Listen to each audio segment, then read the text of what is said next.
जहाँ नए नए क्रिएटर सिर्फ यूट्यूब शॉर्ट्स बना के महीने भर के अंदर मिलियन सब्सक्राइबर्स क्रॉस कर रहे हैं, वहीं आपके शॉर्ट्स पे व्यूज ही नहीं आ रहे, या फिर स्टार्टिंग में आपके शॉर्ट्स पे व्यूज आ गए थे लेकिन उसके बाद आपके व्यूज फ्रीज हो गए हैं, या फिर 10-18 व्यूज पे गिर गए हैं। लेकिन ऐसा हो क्यों रहा है? क्या यूट्यूब आपका फायदा उठा रहा है, या फिर आप कुछ ऐसी गलतियां कर रहे हैं जिसके बारे में आपको पता ही नहीं है? शॉर्ट्स कैसे वायरल होते हैं, कैसे क्रिएट किए जाते हैं, किस कैटेगरी में शॉर्ट्स बनाने चाहिए, एआई शॉर्ट्स वायरल हो रहे हैं या नहीं हो रहे, शॉर्ट्स से कितनी अर्निंग होती है, और शॉर्ट्स अपलोड करने से क्या आपके मेन चैनल पे नुकसान होगा या नहीं, आज की वीडियो में इन सभी टॉपिक्स को कवर करेंगे। वीडियो के किसी भी हिस्से को गलती से स्किप करने की कोशिश मत करना, वरना काफी इंपॉर्टेंट इन्फॉर्मेशन मिस कर दोगे, और हो सकता है इस वजह से आपका शॉर्ट्स का चैनल कुछ ऐसा दिखे। अगर आप नहीं चाहते आपके साथ कुछ ऐसा हो तो वीडियो के साथ लास्ट तक बने रहना।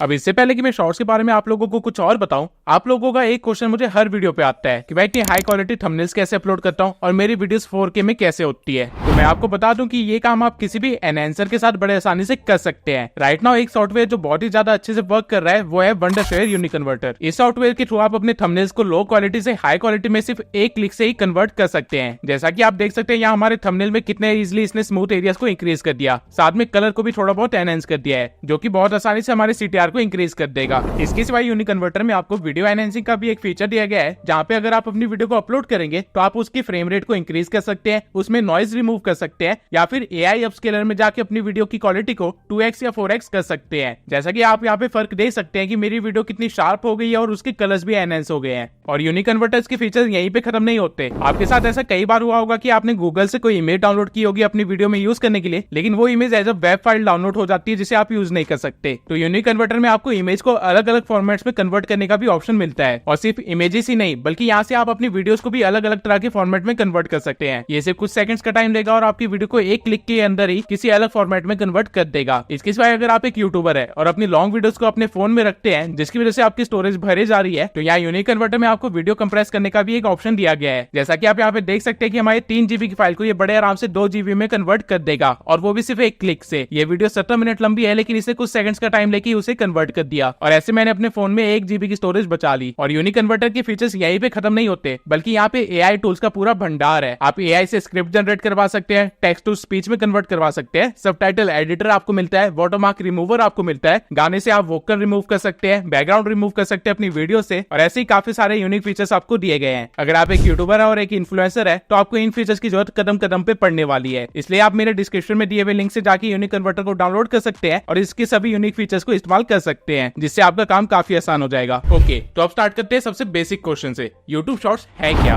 I know you must be thinking कि टाइम वेस्ट क्यों कर रहा है, इतना तो हमें पता ही है, लेकिन एक्चुअल में आपको सिर्फ इतना ही पता है कि यूट्यूब शॉर्ट्स एक फीचर है जहाँ पे आप 1 मिनट की वीडियो अपलोड कर सकते हैं 9:16 में और वहां से व्यूज गेन कर सकते हैं। लेकिन ये सिर्फ अपर व्यू है, इसके नीचे एक बहुत ही डार्क सिस्टम है जिसको आपको जानना बहुत ही जरूरी है। शॉर्ट्स को क्रिएट किया गया था एक ऐसी ऑडियंस के लिए जिनको फास्ट कंटेंट चाहिए था, जिनका डोपामाइन लेवल इतना ज्यादा हो गया है कि उनको लॉन्ग फॉर्म वीडियोस अब बोरिंग लगती है, और उनको ज्यादा से ज्यादा कंटेंट जितनी जल्दी हो सके उतनी जल्दी कंज्यूम करना है। आज की जनरेशन के 14 साल से लेकर 25 साल के मैक्सिमम लोग इसी तरह की कैटेगरी में आते हैं, और यही आपकी ऑडियंस भी बनने वाली है। और एक चीज आपको इस ऑडियंस के बारे में अच्छे से पता होना चाहिए, ये ऑडियंस कभी भी आपकी लॉन्ग फॉर्म कंटेंट की ऑडियंस नहीं बन सकती है, और यही रीजन है कि मिस्टर बीस्ट जैसे बड़े यूट्यूबर्स ने भी शॉर्ट्स फॉर्म कंटेंट बनाना ही बंद कर दिया। इसके सिवाय शॉर्ट्स में आपको सिर्फ 1 मिनट दिया जाता है वो काम करने के लिए जो कि आप एक लॉन्ग फॉर्म कंटेंट में 10 मिनट के अंदर करते थे, और क्योंकि यहाँ पे आपको सिर्फ 1 मिनट मिला है, इसका मतलब ये नहीं है कि आपकी यहाँ पे मेहनत कम लगेगी, बल्कि हो सकता है यहाँ पे आपकी लॉन्ग फॉर्म कंटेंट से ज्यादा ही मेहनत लग जाए, क्योंकि यहाँ पे आपको चीजें फास्ट करनी है, ज्यादा बेटर वे में करनी है, और ऐसे करनी है कि 1 मिनट के अंदर सारी मेहनत आपकी दिख जाए। और एक बार के लिए इन सब चीजों को अगर हम साइड में रख भी दे तो शॉर्ट्स का एल्गोरिदम लॉन्ग फॉर्म कंटेंट से काफी अलग है, जिसकी आदत आपको अभी नहीं पड़ी है, और उसे एनालाइज करना तो आपको बिल्कुल भी नहीं आता। अब आइए पहले ये समझ लेते हैं कि शॉर्ट्स का एल्गोरिदम वर्क कैसे करता है। आई एम श्योर आपकी 90% प्रॉब्लम तो यहीं पे सॉल्व हो जाएगी। अगर आपने कभी अपने शॉर्ट्स के एनालिटिक्स में जाके देखा होगा तो आपको कुछ ऐसा ग्राफ दिखा होगा, जहाँ पे आपके ग्राफ में पहले आपको रीच मिलती है, फिर वो एकदम से स्टेबल हो जाता है,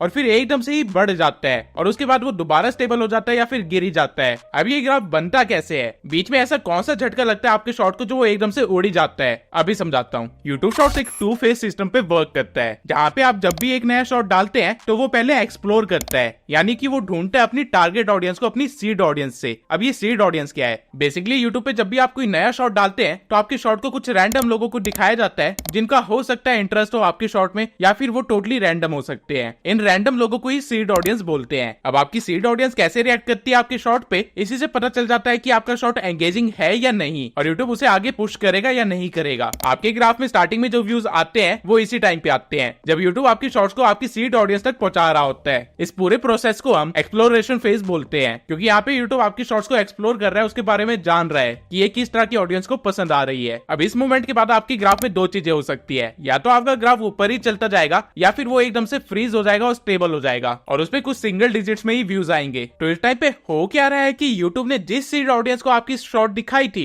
अगर उन्होंने उस पर अच्छे से एंगेज किया तो आपका ग्राफ सीधा ऊपर जाता रहेगा, लेकिन मैक्सिमम केसेस में ऐसा नहीं होता है। एक्सप्लोरेशन फेज के बाद यूट्यूब आपके शॉर्ट्स को इतनी ज्यादा रीच नहीं देता है और धीरे धीरे लोगों को दिखाता है ताकि वो पता कर सके कि आपकी टारगेट ऑडियंस है कौन सी। और जैसे ही आपकी शॉर्ट की टारगेट ऑडियंस मिलती है, आपका एक्सप्लॉयटेशन फेज स्टार्ट हो जाता है, जहाँ पे एकदम से आपका शॉर्ट वायरल हो जाता है और आप बहुत सारे व्यूज एकदम से गेन कर लेते हैं। लेकिन ऐसा हमेशा नहीं होता रहता। एक टाइम के बाद एक्सप्लॉयटेशन फेज भी खत्म हो जाता है और आपके शॉर्ट्स के व्यूज अगेन फ्रीज हो जाते हैं या फिर स्लो हो जाते हैं। अब इन दोनों फेजेस की साइकिल चलती रहती है, जिससे आपको व्यूज आते रहते हैं, रुकते रहते हैं, आते रहते हैं, रुकते रहते हैं। और YouTube शॉर्ट्स का एल्गोरिथम कुछ इसी तरह का है। अब इस पूरे सिनेरियो में मैंने ये कहा कि YouTube स्टार्टिंग में आपको व्यूज देगा, लेकिन आई नो आप में से काफी सारे क्रिएटर्स ऐसे हैं जिनको स्टार्टिंग में भी व्यूज नहीं मिलते, और इस चीज के पीछे ये सारे रीजंस हो सकते हैं। अगर आपने कल सोचा था कि आप एक शॉर्ट्स का चैनल क्रिएट करेंगे और उसके लिए आपने जल्दी जल्दी एक वीडियो भी बना ली और आज एक चैनल क्रिएट करके उस पर वो वीडियो डाल दी, तो 90% चांसेस है कि उस वीडियो पे कोई भी व्यूज नहीं आएंगे। रीजन ये है कि वो एक नया अकाउंट है। आप यूट्यूब पे जब भी कोई चैनल बनाते हैं जिसपे आपको वीडियोस या शॉर्ट्स अपलोड करनी है, तो हमेशा उस चैनल को थोड़ा वार्म अप करना होता है। अब ये वार्म अप क्या है? बेसिकली आप जिस भी चैनल पे अपनी वीडियोस या शॉर्ट्स अपलोड करना चाहते हैं, पहले उस आईडी या चैनल को थोड़ा यूज कीजिए ताकि यूट्यूब को आपका थोड़ा बहुत डाटा मिल जाए। मैं प्रेफर करूंगा कि आप अपना पहला शॉर्ट डालने से पहले अपने उस आईडी को कम से कम 10 दिन अच्छे से चलाएं। हर रोज उस आईडी से कम आधे घंटे कुछ ना कुछ चीजें देखिए, और हो सकता है तो उन्हीं टॉपिक्स को देखना जिससे रिलेटेड आप कंटेंट डालना चाहते हैं। इससे होगा क्या कि यूट्यूब को ना आपका थोड़ा सा डाटा मिल जाएगा, जिस बेसिस पे वो आपकी एक सीड ऑडियंस क्रिएट कर लेगा और स्टार्टिंग में आपको व्यूज मिलेंगे। आपको ये बिल्कुल भी नहीं करना है कि आज ही आपने चैनल क्रिएट किया और आज ही उस पर एक वीडियो डाल दी, या फिर एक 7 दिन के अंदर ही उस पर वीडियो डाल दी। कम से कम 10 दिन आपको उस आईडी को यूज करना है, जिसके बाद आप अपनी पहली वीडियो या शॉर्ट कुछ भी डाल सकते हैं। अब अगर आपका पुराना ही कोई चैनल था जिसपे लॉन्ग फॉर्म कंटेंट आपने पहले से डाल रखा था और उसे डिलीट करके आप उसे एक शॉर्ट्स का चैनल बना देते हैं, तो भी चांसेस है कि आपकी शॉर्ट्स पे व्यूज नहीं आएंगे स्टार्टिंग में। रीजन ये है कि यूट्यूब को बिल्कुल भी नहीं पसंद कि आप उसके प्लेटफॉर्म से कुछ डिलीट करे, और इसलिए वो आपके इंप्रेशन और व्यूज कम कर देगा। तो आपको ऐसे कोई भी चैनल को कन्वर्ट नहीं करना है शॉर्ट्स के लिए जिसपे आप पहले से कंटेंट डाल चुके थे या जिसको आपको डिलीट करना पड़ रहा है। अगर आपने किसी यूट्यूबर को ये बोलते हुए सुना है कि अगर आपके शॉर्ट्स वर्क नहीं कर रहे हैं तो उस शॉर्ट को अनलिस्ट करके या डिलीट करके उसी शॉर्ट को दोबारा से रीअपलोड करो तो वो शॉर्ट चलने लग जाएगा, तो मैं आपको बता दूं ये गलती आप गलती से भी मत करना, क्योंकि यूट्यूब डाटा कलेक्ट तो कर ही रहा है, वो इस चीज को स्पैम एक्टिविटीज के अंदर काउंट करता है और आपके चैनल की रीच वो एकदम से कम कर देगा क्योंकि आपने कम्युनिटी गाइडलाइंस को ब्रेक किया होगा। अगर आप अपने चैनल पे पहले लॉन्ग फॉर्म कंटेंट डालते थे और ट्रेंड को देख के आप अपने चैनल पे शॉर्ट्स भी डालना स्टार्ट कर दिए, तो हो सकता है स्टार्टिंग में आपको व्यूज ना आए या फिर जो व्यूज आए वो एक टाइम के बाद आपकी फ्रीज हो जाए। ऐसा इसलिए होगा क्योंकि आपकी सीड ऑडियंस आपके सब्सक्राइबर्स ही होंगे, और हो सकता है वो आपकी शॉर्ट के साथ उस तरह एंगेज ना करे जैसे वो आपकी लॉन्ग फॉर्म कंटेंट के साथ एंगेज करते हैं, क्योंकि इन दोनों फॉर्म ऑफ कंटेंट की ऑडियंस बिल्कुल ही अलग है। तो यूट्यूब तो आपके सब्सक्राइबर्स को ही आपकी सीड ऑडियंस मान के उनको आपके शॉर्ट को प्रमोट कर देगा, जिसके बाद वो लोग अच्छे से एंगेज नहीं करेंगे और आगे वो आपकी शॉर्ट को पुश नहीं करेगा। अब यहाँ तक मैंने आपको शॉर्ट्स का एल्गोरिथम समझा दिया और चीजें अगर एल्गोरिथम के अकॉर्डिंग नहीं चल रही होगी तो उसके रीजंस भी बता दिए। अब मैं आपको वो मैट्रिक्स बता देता हूं जिसका आपको ध्यान रखना है और एनालाइज करना है अगर आप अपने शॉर्ट्स को वायरल करना चाहते हैं। तो जनरली जब हम लॉन्ग फॉर्म कंटेंट डालते हैं तो हम इंप्रेशन, सीटीआर और वॉच टाइम को देख के अपने वीडियो की सक्सेस का पता लगाते हैं, लेकिन शॉर्ट्स में ये चीजें अलग है। यहाँ पे सीटीआर की जगह हुक है, इंप्रेशन की जगह व्यूज है और वॉच टाइम की जगह ऑडियंस रिटेंशन पे ध्यान देना है। अब इन सब चीजों को मैं एक एक करके एक्सप्लेन कर देता हूँ। आपके शॉर्ट्स पे मैक्सिमम व्यू शॉर्ट्स फीड से आते हैं, जहाँ पे लोग स्वाइप कर रहे होते हैं और जो शॉर्ट उनको ज्यादा पसंद आती है उसे वो थोड़ी देर ज्यादा देखते हैं। लेकिन ये कौन से शॉर्ट्स होते हैं जो उनको पसंद आती है और आपके शॉर्ट्स लोग क्यों नहीं देखते? रीजन है हुक। जब लोग बिना सोचे समझे शॉर्ट्स देख रहे होते हैं और स्वाइप किए जा रहे होते हैं, वो टाइम अगर ऐसा कोई शॉर्ट आ जाए जिसमें एक हुक हो, यानी कुछ ऐसा हो जो उस बंदे का ध्यान खींच ले या फिर उस बंदे का स्वाइप करना रुकवा दे, तो वो शॉर्ट कंफर्म वायरल जाएगी। अब ऐसा हुक आप कैसे क्रिएट कर सकते हैं? आंसर बहुत ही सिंपल है, इमोशंस के साथ खेल के, ठीक जिस तरह आपकी एक्स ने आपके साथ खेला। बस फर्क इतना होगा कि हमारे पास 3 महीने प्ले की जगह सिर्फ 3 सेकंड का टाइम होगा एक हुक को डिलीवर करने के लिए। मैं आपको कुछ फेमस हुक्स दिखाता हूँ जिसपे आप भी कभी ना कभी रुके जरूर होंगे। Do you know about the black baby test? No?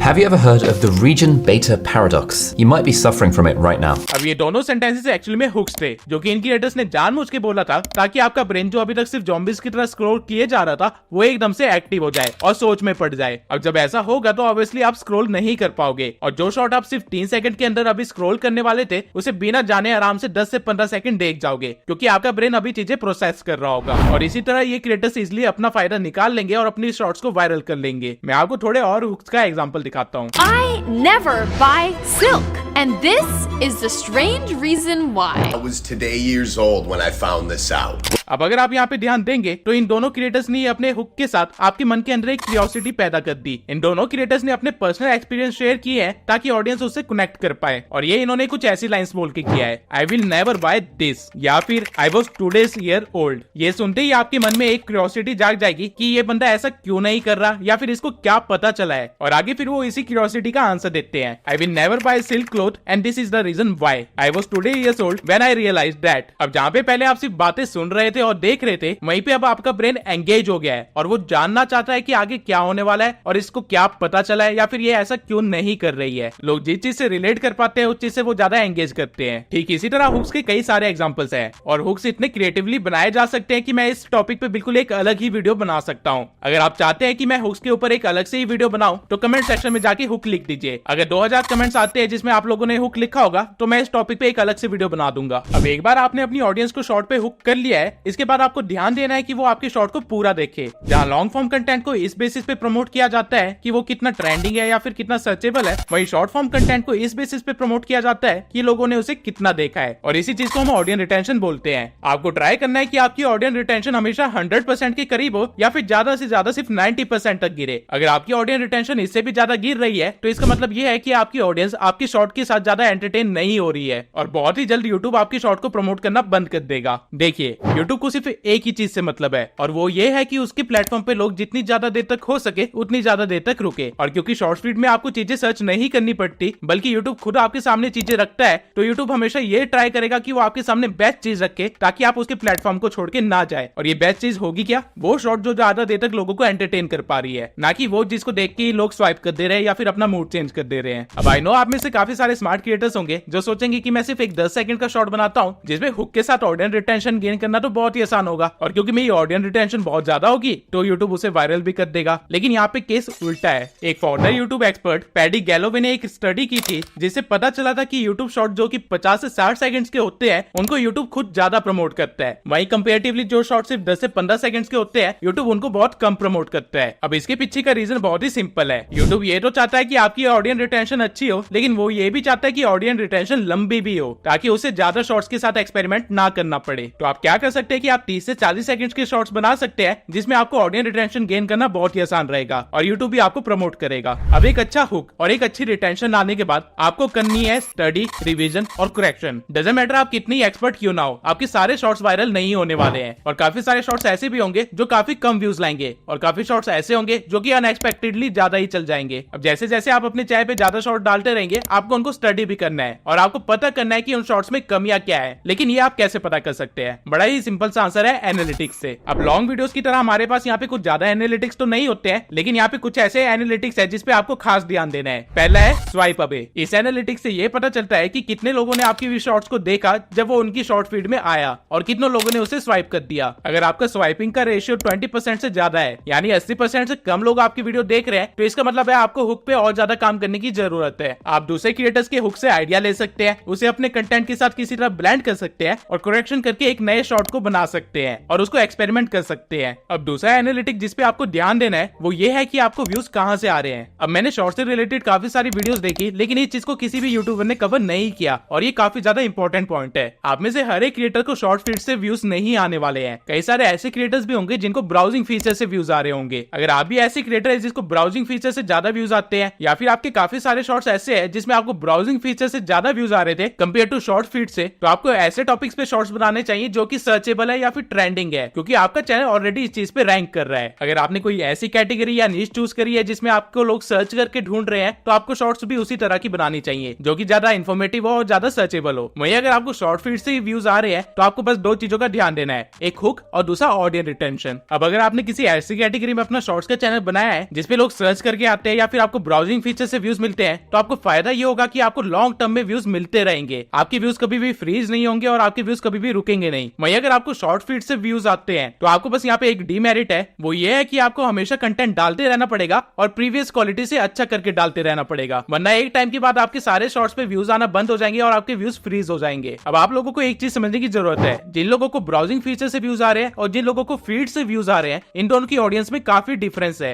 आपको हमेशा ट्राई करना है कि आप अपने ऑडियंस की बेसिक से बेसिक एक्टिविटी के पीछे भी अच्छे से लॉजिक ढूंढे। अगर आप अपनी ऑडियंस की माइक्रो एक्टिविटीज को भी अच्छे तरीके से समझने लग जाएंगे, उनके एक्शंस के पीछे का रीजन समझने लग जाएंगे, तो आपको कोई भी सक्सेसफुल होने से नहीं रोक सकता, क्योंकि अल्टीमेटली यूट्यूब पूरी ऑडियंस की माइंडसेट के अकॉर्डिंग ही वर्क करता है। जो लोग फीड से शॉर्ट्स को देख रहे हैं वो मैक्सिमम वेल ही जनता है, वो एंटरटेनमेंट के लिए आई है। वही जो लोग सर्च करके कोई चीज देख रहे हैं वो या तो इन्फॉर्मेशन लेने आई है या फिर कुछ चीज के बारे में जानने आई है, और इन दोनों की माइंडसेट में काफी डिफरेंस होगा और इनकी एक्टिविटीज भी डिफरेंट होगी। एज ए क्रिएटर ये आपकी रिस्पॉन्सिबिलिटी है जानना कि आपके चैनल पे किस तरह की ऑडियंस है और उनको किस तरह कनेक्ट कर सकते हैं और एंगेज करवा सकते हैं अपने साथ और अपने कंटेंट के साथ। अब हम लोगों ने शॉर्ट्स के एल्गोरिथम को समझ लिया, व्यूज फ्रीज क्यों होते हैं उसके रीजंस देख लिए, शॉर्ट्स वायरल करने और स्टडी करने के तरीके भी देख लिए। अब आते हैं मेन क्वेश्चन पे, शॉर्ट्स किस नीश में स्टार्ट करें और किस तरह के शॉर्ट्स मोनेटाइज होते हैं। तो सबसे पहली बात तो ये है कि आप किसी भी कैटेगरी में शॉर्ट्स का चैनल स्टार्ट कर सकते हैं, और बेटर होगा अगर आप उसी नीश में अपने चैनल को स्टार्ट करें जिसके आपके पास ऑलरेडी नॉलेज है या जिसमें आपका इंटरेस्ट है। इसके सिवाय अगर आप नहीं चाहते कि आपके 3-4 शॉर्ट्स पे अच्छे व्यूज आए और उसके बाद आपके शॉर्ट्स पे व्यूज आना ही बंद हो जाए, तो आपको अपने कंटेंट क्रिएशन की अप्रोच को थोड़ा चेंज करना पड़ेगा। आपको स्टार्टिंग के कुछ शॉर्ट्स लगभग 1 महीने का कंटेंट ऐसे डालना होगा जैसे कि आप एक प्लेलिस्ट बना रहे हैं। जिस तरह एक प्लेलिस्ट किसी नीश की सब कैटेगरी होती है, ठीक उसी तरह आपको अपने शॉर्ट चैनल के स्टार्टिंग के 30 शॉर्ट्स सेम नीश की सब कैटेगरी के अंदर ही रखने हैं, तभी आपको ग्रोथ दिखाई देगी और आपका चैनल एकदम से डेड नहीं होगा। और अगर आपको 2 महीने के बाद भी कोई ग्रोथ ना दिखाई दे तो आप नीश चेंज करने के बारे में सोच सकते हैं। अभी के टाइम पे एआई, मोटिवेशन,